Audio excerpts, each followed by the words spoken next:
right. Good morning, everybody. Thank you all for being here. Give me 1 second. As always, I'll start where we are with public safety. This year, homicides are down 31%. Non-fatal shootings are down additional 20.8%. Aggravated assaults are down 10%.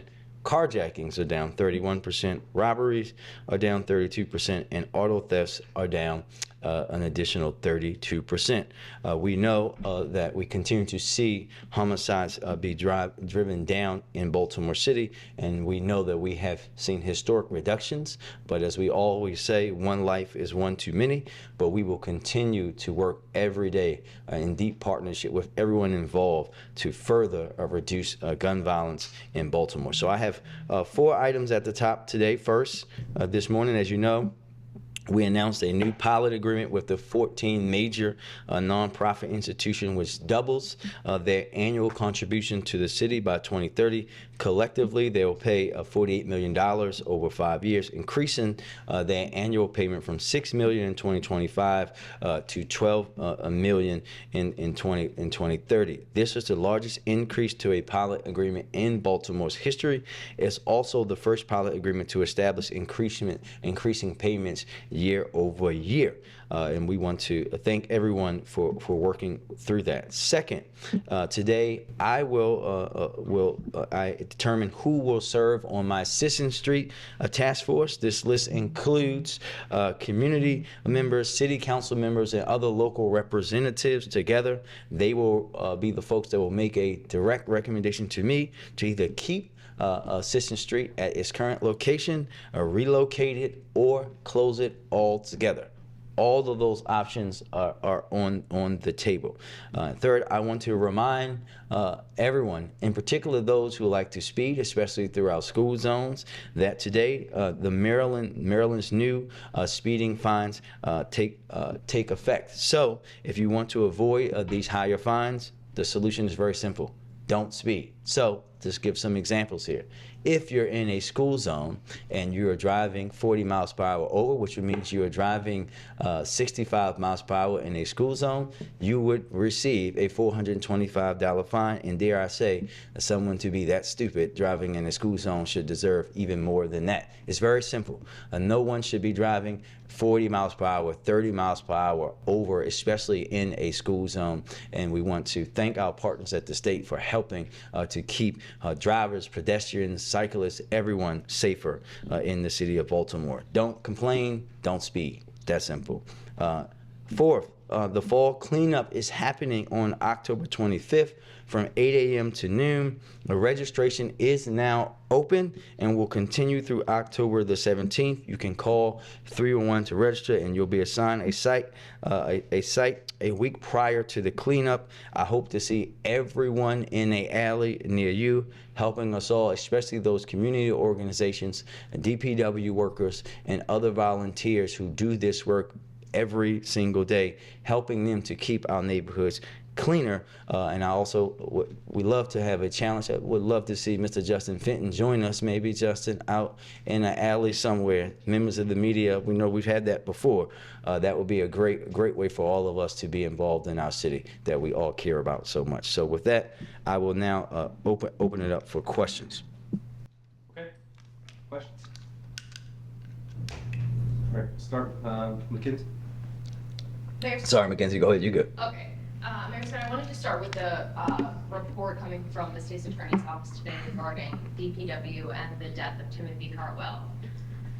According to Mr. Bates, said that due to the gross negligence of DPW's actions on the day of Mr. Cartwell's death, the State's Attorney's Office isn't able to move forward with the investigation of the homicide or gross negligence or anything involved in that case. There were several failures that took place on that day, according to the State's Attorney's Office, that came out of this investigation.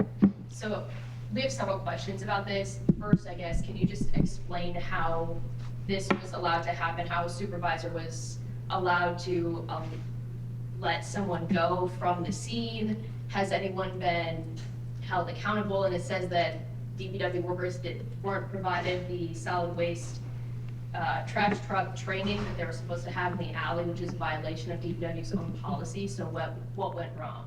So first and foremost, I think we have to start with the fact that this death was a tragedy, and it should be always reminded we're talking about someone losing their life who was working to keep Baltimore cleaner. Let's start there.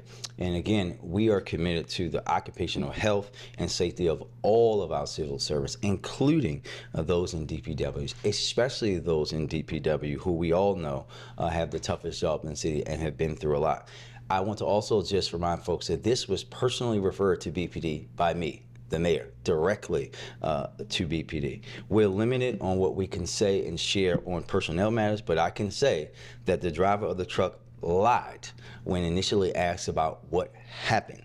When his supervisor was notified of what actually happened, Mackenzie, the driver was told to report to BPD and required to report for alcohol and drug screening.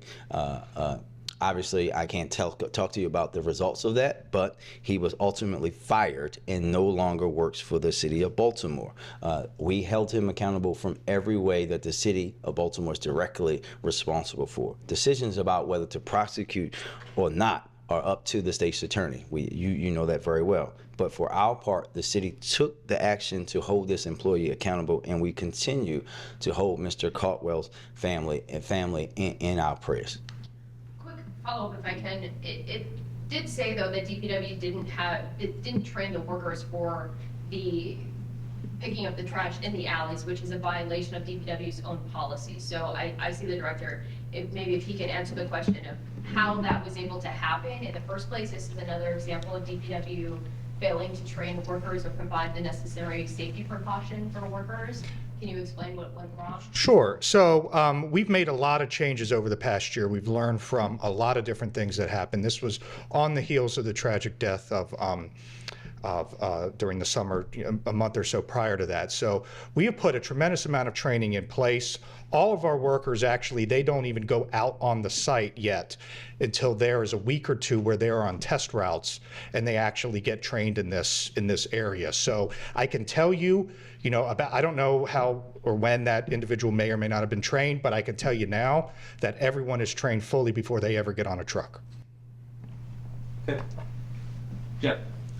Mr. Mayor, with the federal shutdown, I'm interested in what kind of help's out there for your some 3,000 that used to be federal employees. I don't know what it is now. And also, if you could address the impacts with all the surrounding jurisdictions and those people who have disposable income, particularly beyond to the largest city in Maryland, to spend their money.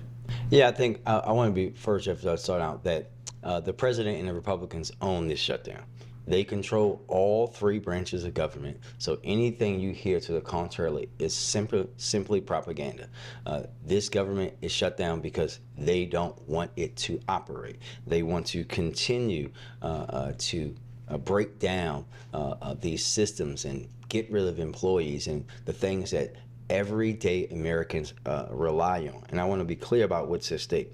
22 million Americans could face higher premiums, co-pays, and deductibles because Republicans have failed to extend the ACA premium tax credits in their budget. That's on top of 15 million Americans who could lose their health care entirely. Nobody should vote for that. And no Democrat for sure should vote for that because it shouldn't be on the table to begin with. We are talking about the wealthiest country in the world. We should be able to provide health care for our folks that does not break their backs and does not become a political toy. That's what they're treating Americans like, a toy in their agenda. We here at the local level, we don't get to just come in and go out and not face the issues and not face our residents because we're in Washington, D.C. or out of the country. We have to face these folks every day, and we will bear the brunt of what the political games that are happening at the national level. And just to be a reminder that the top 10% of Americans hold 67% of the wealth in this nation. The bottom half hold 22.5%. The fact that this president and his party are more focused on helping that 10% get richer while the bottom half struggle with groceries that they told us all were going to go down that are higher and all these other costs, it's ridiculous and it's a shame to the United States. Just to narrow it down or micro a little bit, the actual impacts on Baltimore. Yeah. So when you think about that, roughly 12,000 Baltimoreans are employed by the federal government. So when you think about these folks not being going to work, not being able to provide for their families, our priority here is making sure our residents who rely on federal services, those like WIC and SNAP, have their needs met. We're going to continue to monitor the impact of the shutdown on all of the programs, and we'll work with our state and other partners to ensure continuity of services in every way that we can. And while services funded by grants at the local level won't be immediately impacted, we'll be monitoring that as well. If a long-term shutdown does occur, we will do everything that we can to maintain the services for our residents. Real quick, banks in the past sometimes delayed payments, water bills. There were health clinics that were provided to people. I just looking back at some of our formal ones. Does the city have a plan to help people should this stretch on? So we'll be ready to do what we can based on what's happening on the ground in real time. We're going to obviously be working, as I said before, with our state and other partners to make adjustments as necessary. Okay. We're gonna move to Tessa. Hi, Mr. Mayor. Hey, Tessa, how are you? I'm good. How are you? We haven't met. Nice to meet you. Nice to meet you. So I wanted to ask you about that Jeep Grand Wagoneer that you and your family use. I wanted to ask you, why did you authorize the purchase of a roughly $165,000 vehicle, taxpayer money? Yeah, I think that, one, let me be very clear that we had to offload one of our vehicles last year because it was extremely old. We are talking about a vehicle that was used when I was a city council member, not the president of the city council. The new vehicle is going to serve the same purpose as the old one, to transport me around. I think the residents of Baltimore will understand that the governor of Maryland, the comptroller of Maryland, the county executives, we all have vehicles, and this vehicle is different, right? They have to have specific public safety things that I can't talk about with you directly because it's a public safety issue. They require those security upgrades, and this is a standard purchase that we budget every 4 years to make sure that the fleet is where it needs to be. That's simple. You mentioned the Baltimore taxpayers. They have a right to know how you're spending their money, including a vehicle that is pretty pricey. I just told you why. I think the Baltimore taxpayers understand, just like the president has a car, just like, every statewide elected official has vehicles in a fleet, we have that here. I think that is in particular funny that you guys are only asking me. Right? We can look at the history. I don't remember Larry Hogan ever being asked about whether we should upgrade his vehicle fleet. So this, to me, looks like, again, a partisan kind of slant that you guys are going at. Thank you. How does this fit your plans to be zero emissions by 2030? Say again? How does this fit your plans to be zero emissions with your cities by 2030? I'm glad you brought that up. I will tell you this very bluntly.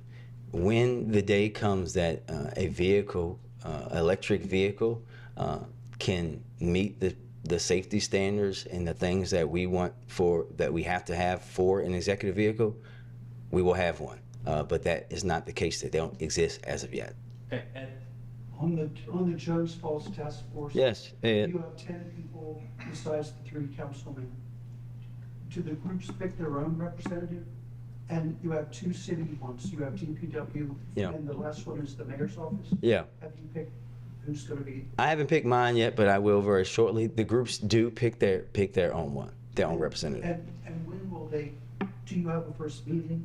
And where? I don't think they have a meeting scheduled yet, but we can follow up with you that. Say again. Does DPW, 2 weeks from now. designate? The director may or may not have chosen his designee yet, but it'll be someone that has a lot of knowledge from solid waste and about the yard. I can tell you that. Justin. The hotel purchase approved today, that's the third the city has bought. I believe you need more, and there are plans in the works to require more? Justin, I think first and foremost, of course, this hotel is to help us again further the fight against homelessness in Baltimore City. It is a very important step. Director Simmons and her team have done a great job of making sure that we are evolving that. We know, and right now, I think that we can see what's happening around the country, especially with the pressures from the federal government. We just have to be prepared. We know that the number one way to end homelessness is to provide housing. And it's not just about hotels, it's about building more affordable housing and things like that we're doing through the Vacants Initiative. You can look at the Tiny House Village. We're going to do everything that we can to continue to drive down homelessness. Do you think you'll be acquiring more hotels? We will acquire all the necessary housing that we can, Justin, whether it be hotel or otherwise. We just have to continue to evolve how we're providing housing and shelter for our homeless. Carson? The $48 million nonprofit assessment deal that you announced this morning, what does it mean for the future of the city's pilot task force?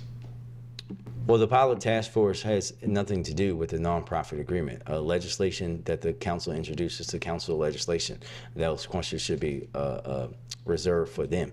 I can't speak about legislation that is not yet on my desk, but this is about getting a deal that gets us through the uncertainty that we're facing right now with the immense pressure that is on nonprofits and institutions from the federal administration. Mayor Scott, going back to what you said earlier about, you said that the employee involved in this DPW incident lied to the supervisor at first about what happened. The report from the state's attorney's office said that when the supervisor arrived on scene, they were the ones who told this driver that they could leave, which was something that happened before the police even showed up. Is that policy for DPW to allow supervisors to let someone leave a scene of an incident like that, or did that supervisor act alone? So again, I think that you have to, I'm going to say this again, Mackenzie, for you to understand. The employee lied about what happened. Based on what happened, what the initial call was for, what the employee at the time told everyone involved would or would not require certain protocols to come into play. I can't go into personnel details, but I know you're very smart. You can pick up what I'm saying. But when the supervisor arrived on scene, one could assume that he saw what happened and would see That would be an assumption. That doesn't necessarily mean that that's true. The Superblock fire, we were told that they don't know what happened and the investigation is essentially closed. This was a big parcel of city-owned land, did not spontaneously combust. How frustrating is it when investigators can't get to the bottom of this? Yeah, at first, Justin, I want to really highlight the extraordinary work between all of the agencies, BPD, Fire, DHCD, and others who have been working, and those hard crews have been working to clean that up. It is extremely frustrating. I know you know. I've been hearing about the Superblock for quite some time, right? Like literally since I was in high school, and we know now BDC is going to be taking a more active role in moving this development forward at my direction. We spent years, as you know, dealing with lawsuits and trying to find the right developer.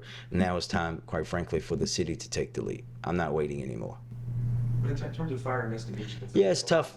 Buildings go up in flames, and it feels like we rarely Find out why. Yeah, it's tough. Anybody accountable? It's tough because you want to find those answers out, but you also know, and you know better than anybody, with the age and the condition of much of the housing stock or infrastructure, it just makes it a lot harder to determine, and we just have to continue to press on it. Any follow-ups? Thank you, everybody.